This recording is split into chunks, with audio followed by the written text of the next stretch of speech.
Guys এটা 1 KG guys মাংস। এটা মাংসটা পুরো কষা কষা গাইস বানিয়েছে, দাও কষা কষা বানিয়েছি গাইস। তাই জন্য করার জন্য গাইস মাংসটা তোমার হচ্ছে প্রথম মাংসগুলো নুন হলুদ নুন আর আদা রসুন দিয়ে ভালো করে সাদা তেলে ভেজে নিয়েছিলাম, ভালো করে লাল লাল করে। তারপর কড়ার দুটো আলুও ভালো করে লাল লাল করে ভেজে নিয়েছিলাম সাদা তেলে।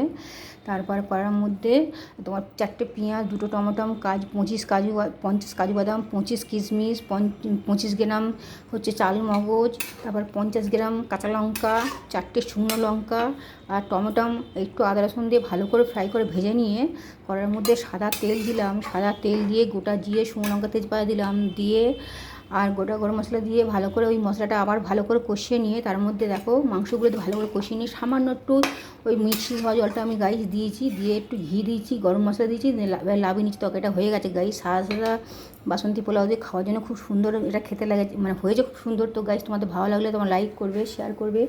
তো লাভিয়ে সময় এই ঘি দিলাম একটুখানি, একটু ঘি আর একটু গরম মশলা দিলাম। তো গাইস ভালো লাগলে লাইক করবে, শেয়ার করবে যতটা পারি গাইস। তোমাদের কাজে ফাঁকা ফাঁকা ভিডিও দিতে এরকম সাদা সাদা মাংস তোমরা গাইস খেয়ে দেখতে পারো, খুব ভালো লাগে খেতে।